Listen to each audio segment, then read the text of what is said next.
Cool, amazing. So good morning, Cristina. I hope you're well. Firstly, everybody wants to welcome you to the Under Construction podcast, where we talk to the leaders behind the built environment. So firstly, thank you for joining us. A great place to start, I think, would just be a brief introduction to yourself, if you don't mind. Sure. Sorry, it's early here in LA. No. My name is Cristina Bernardini. I've been working on PMCM projects since 2008, so it's been a minute. My background is architecture. I did study architecture abroad, and then I moved here to LA, started working in architecture firms. Then I was actually found by Vanner on a random resume website, and they interviewed me and they liked me and they hired me. And I spent almost 15 years with them. And then after that, I switched PMCM firms, and I've been doing a lot of county work throughout my PMCM career. So right now, I'm currently with LA County Public Works as staff augmentation, and I'm building design build projects for them. Amazing. Well, thank you for a brief introduction. We've been in contact for a year or so now, I think, so it's great to be talking a little bit more in depth. But firstly, then, I really intrigued as to sort of why you got into the industry in the first place. So you mentioned there that it was through sort of architecture. Did you always have an interest in architecture or construction more generally, or was there a sort of a turning point that was why you got into the industry? Well, my dad, he was a urban planner, surveyor. So I grew up in a house where there was this huge drawing board, and there were architecture books and landscaping books, and I was really drawn to them. I just remember, uh, um, like a Richard Meyer book, or I just remember these like specific architects that I would like just be, going through the books, and that was kind of like probably it. Yeah. I don't think I thought about architecture during school until I had to figure out what I was going to go to school for, and the options were uh it's called like almost like industrial chemistry, or because I love chemistry, or architecture. And I Okay. ended up getting into both schools, but architecture won. So that was it. Here you are, many years later. And would you say, or throughout your career to date, then, I mean, who was or still is, one of the biggest mentors or influences, do you think, throughout your career? I'm going to focus more on the PMCM world because I did have really good mentors when I was going to architecture school, and when I worked as an architect for a few years. I do think that they kind of shaped who I've become. One of them is probably my thesis tutor teacher, but for PMCM world was probably Mehdi Hadiari. I am, if y'all butchering his name. I'm also a little nervous, so I'm probably not saying it right. No. But when I started with Vanner, I was on the bench for a little bit because I was waiting to start the job with LA County. And we talked for a long time when I was in the office. And while I was with Vanner, he was a really, really great influence. The other person was probably John Caprenas he was with Vanner too at that time. So I'm going to say that they pretty helped me shape who I am in this PMCM world. Yeah, no, amazing. It's great that you can take different things from different influences and, continue to have that impact through to today. And then, so in regards to sort of, your leadership and the impact that you have in your current role, how would you describe your personal leadership style, but also styles you've been around? I don't think that I necessarily have been in my style of leadership, but I feel that I'm kind of like more in tune with my current supervisor at LA County. I've been working for over 5.5 years on my leadership style, but it's I'm going to use the word partnership. I like to partner with the people that I'm working with from day one. I don't like having a very like strict structure where I know my, responsibilities, you know your responsibilities, and nothing merges, nothing blends. and I'm just here, to just request things or make sure that my teams are doing things right. I like to bond with the teams that I work with. So I really try to make it personal. So I don't know, it's called more, again, the word I can keep on going back is partnering, because we're going to be closely together for so many hours every day for years. You want to make work also enjoyable. So it's not only that you want to support the team and you don't mind that the lines blur and blend sometimes. And if anybody needs some extra support, things that you are not supposed to do, or you're hoping that everyone in the team is going to act the same way. Mm-hmm. So, and I've had the luck that I've worked with a lot of teams that have been that way. So I appreciate that. My probably management style has been well accepted by the teams that I work with. Good. Yeah. And I think, you mentioned partnership there, and a word that comes to my mind is collaboration. And I think, I hear that a lot in our industry, and no matter what role you are, position X, Y, and Z, collaborating and having that partnership, as you say, between the team is probably one of the most important things. Everyone is hopefully trying to achieve this sort of the same goal and the same outcome. So no, I get that completely. And I think, a topic that I know that we're both particularly passionate about, women in construction, women within the industry. What do you think necessarily needs to change or retain, to retain more women within the industry? So I think that there's a pretty good number of women in this industry. I don't think that there's a lack of motivation. I think that we women are pretty strong and willed, and if we want to do it, we're going to do it.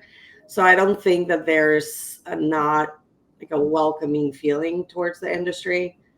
Throughout the years, I have actually felt a little bit the difference where now I'm going to be honest, at the beginning, it's a little bit more difficult for a woman to be in the field, and you need to be a more like strong, will, and you have to be in a certain way. I've just realized that I can still be this same self, that it's, I just want to make work fun, and we're all here to help each other, and I'm going to be relaxed when we're talking to each other, and I'm not going to be a stickler or like prove myself. And I've learned that I can still be myself now in the field, and people respect me. So I appreciate that, because I don't feel that you now have to, be in a certain way, or, have a certain temperament to be respected. But I went to a Women in Construction conference early in this year, and there was this one session that they had that it was so interesting to me, because I don't think that in all the years that I've been in this industry, I've seen a mixed gender conference where they decided to make this a topic, which was imposter syndrome. Wow. And I thought that it was so interesting that we're having an imposter syndrome session at a Women in Construction conference, where it's basically telling us, don't try to be perfect. Don't try to make sure that you're checking all the boxes, because that's something that we impose on ourselves. Is like, until I'm not there, I'm not apply for that position. Until I'm not there, I don't feel I'm qualified. Yeah. It was more like, you feel that you can do the job. If you really feel that you can do that job and you can grow in that position, don't be afraid to pursue it. Mm-hmm. And I think that is a really good advice that we all women in this industry need to really understand. That don't wait to just perfectly fit in that box. Mm-hmm. Yeah. Or to pursue that. I think that is important. Yeah, absolutely. I think pushing those boundaries and, pushing yourself out of your comfort zone as well, like you say, and just being yourself at the end of the day, not trying to be somebody else, like you say. And obviously that took you some time, by the sounds of it, to come to that realization, but it's amazing that you have. And obviously, hopefully your story can inspire others to do that sooner and just be them, and, push those boundaries and get to that next position, as you say, even if they don't feel they've quite ticked that box. Ask for it, ask what you can do, ask what feedback that you can get from your, leadership and mentors as well. So no, totally agree. And then, so moving on to sort of the industry today, then, because it's a super interesting one, it's ever evolving as it always is. How do you see the market evolving in the next sort of 3 to 5 years, would you say? I do think that the way we do things is going to considerably change. I think that as with anything, I think that the challenging part is going to be the people that were used to doing something in a specific way to adapt to doing things in a different way, use different tools, even use different technologies. I don't think that anybody's opposed to it. I don't think our industry is somehow threatened in a way with future technologies. I think that there's still so much room for us to be, doing the things that we're doing. But I do think that the learning curve or people stopping doing the way they were doing things and, just adapting to a more efficient way of doing things. I think that that's the part that it's probably going to take a little bit of more um, struggle to do. Yeah. Mm-hmm, Um, mm-hmm. but working now in an office or in or even my job site trailer. I had a field engineer, and I think he was born in 2005. Wow. 10 years old. Yeah. And it was I really enjoy seeing how hard he was so sharp, and he was I really, really enjoyed seeing how, you know, you're so driven when you're that young and you're coming into the field and coming into the industry, and you really want and you show that you're enjoying it. Um, I I do also like to see this and kind of like the new generations coming into the industry and see how really excited to be in it they are. I think that it's gonna be good. Yeah, no, absolutely. And I think that, you touched on some great points there. I mean, everyone's seen and knows the rise of AI. And I think that, it will, if we can adapt to it, as you say, and construction's traditionally, a market that doesn't adapt too quickly, but it does. So I think that, as you say, if we can incorporate that, become, efficient in different ways and maybe learn from these, younger folks that are joining on the job sites and things like that, as you say, and kind of harbor that excitement and put some of the tools that they know, they're the generation that grew up using 100%. AI and stuff like that. So if we can use that and, Yeah, work as a partnership, like we said earlier on, then I think it's, nothing but great things to see where the industry is going to go. I agree. Yeah. Good. And we touched on there, more people coming into the industry. Naturally, in my role, recruiting efforts and labor shortages is a massive thing that's talked about. What are your thoughts on that, recruiting efforts internally, externally, the labor shortage that's been in the industry for however many decades now? I know. It's interesting because when I speak to my peers and all the people that I've known, and I'm not going to talk so much in the architecture world, even though everyone, I mean, very happy for everyone I know, but everyone is hired. Everyone has a job and everyone has had a job. So I really appreciate that at least the market in LA or in California has been stable enough that there hasn't really been too many job shortages, that you can see that you have friends that are starting to ask you, do you know anybody? I think that there's still a lot of room for people to pursue you as somebody that isn't working in the industry and offer you a position. I still see a lot of that. I think that one of the problems might be finding the right candidates for the right position. And one of the things that I liked about you when we met is that you took so much time, almost like do therapy with me. Almost like one of the things that Jonathan, a friend of mine, that a person that we know in common, that Yeah. we were talking about you, that you really just want to get to know the person so you understand what could be their future in their professional career. Mhm. And that, I think that is so important because that can also help you tap back with that person in a couple of years and say, we had these conversations, what are you going to, how do you see yourself? Do you still want to pursue the things that we talked about? And I think that is great. And I don't think that everyone does that. I think that there's a lot of, we have these people, let's try to get them here. But then when you get to the client is like, not even near what I'm looking for. So I do think that maybe there could be a little bit more, more time spent doing that. Yeah, that sort of personal touch. Yeah.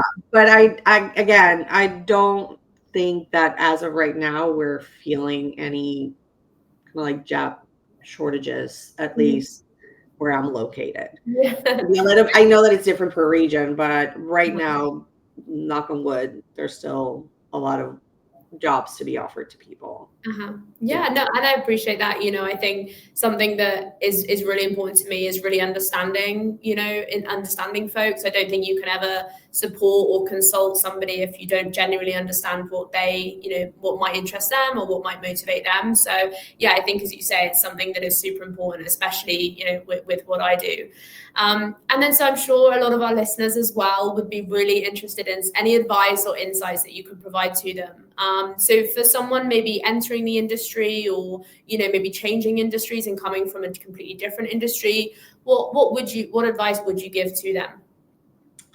I think that is very important to show yourself from day one. Don't try to, meet some expectation that you don't even know. We live so much in our heads that we don't even know what the other person is looking for, or we don't even know what's their expectation. And when you're coming into this industry or when you're interviewing for a job, you might think that you have to pretend to be somebody else. And like, don't do that. Being your own self and showing your true colors and the way you are, I think that it gives more to the people that want to work with you or want to bring you to a job or want to bring you to a program or a project, to know how well you're going to work with the rest of the team. I think that is so important. The other one is, don't be afraid to ask questions. And I really enjoyed when I see even people that are much more, have so many more years of experience than I do, and we're working together in the same environment, and they come to me and they ask me questions, or they go to anybody else and they ask a question. For me, it's amazing. Like, I love seeing that, because it's like, not all of us know everything. It's so great when you go and say, I've never done this one thing before. Do you have experience with this? Or have you ever been in this situation? And you get that feedback, because the feedback and sharing experiences and letting people know, I did it this way, or I did it the other way, or you asking questions around and then figuring it out. Some people did it this way or some people did it that way, and then you decide how to move forward. That is so important. And there's so many people that are shy of asking questions because they feel that that's going to show that they weren't qualified for that job, or they don't know what they're doing. And this is I think an advice for everyone in any point in their career. Obviously, if you don't feel comfortable and the person that you want to ask the question feels not going to have that feedback, obviously, you cannot do it. But I think that I would advise everyone to just not be afraid to ask questions. Yeah, and I think, personally, I think asking questions, some people see it as a potential weakness. I actually see it as a strength. I think, identifying areas that you want to improve on, I think, is a massive skill that a lot of people, as you say, shy away from. So I think, asking questions and wanting to learn is a huge strength, and it's a huge skill set that people try and kind of act like, they know it all, as you said, or, put on this front. But actually, I think, showing that weakness or, that ability or want to learn is a massive tool, as you say. So no, great advice. And then one sort of fun final question to wrap up on, Cristina. What is the favorite project that you've worked on, throughout your construction career so far? I think the Playa Vista Elementary School. It was a LUSD school that I did back in 2010. the project team was amazing. It was it was a low bid job, but it was Hensel Phelps and used to be Osborne Architects. Now it's NAC. And I made a friend that I still talk to from that job, and I learned a lot from the PMCM team that was in place. I learned a lot from the LAUSD team that was part of the project. It was really, really a great learning experience. It was a LEED Platinum job. It is a great project. It has won a bunch of awards. So that would be probably my top project. I have others, but that would I'm sure. And I think, the market that you work in, it massively influences the community and, there's a massive community impact. So I'm sure that there's probably, lists and lists of great projects that you're proud of as well, and should be proud of. Yeah. I mean, working with LA County Public Works, I feel very privileged. I really wanted to join LA County Public Works. I joined as a consultant, but I still get, I feel privileged because I see what we do. It's literally working for the community, and you're building all these projects that when you have a grand opening and you see all the community coming in. I've completed 2 aquatic centers so far, and just seeing people just jumping on the pool on the first day and just seeing how everyone is so excited. And then when you go afterwards and you see the facility being used and people taking classes and people coming in really early in the morning, it just brings you some sort of you feel proud that you were able to help, an area within your local community. At the end of the day, I'm also a constituent of LA County. Yeah. Also my taxpayers' money that are going to work somewhere. So I feel that I'm not only working for the community, but I'm part of the community. So I'm really happy and grateful to be part of this, to have this really experience. It's really a great experience.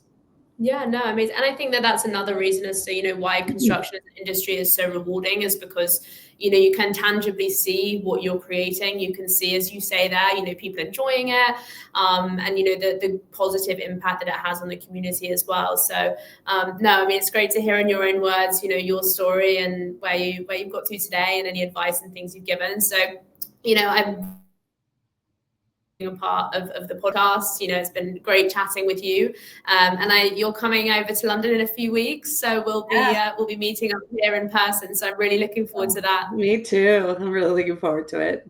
Oh, good. Well, look, I appreciate it so much, Cristina, and thanks again. I'm sure the listeners will definitely enjoy this episode. Thank you so much for inviting me. I appreciate it. Absolutely. Bye.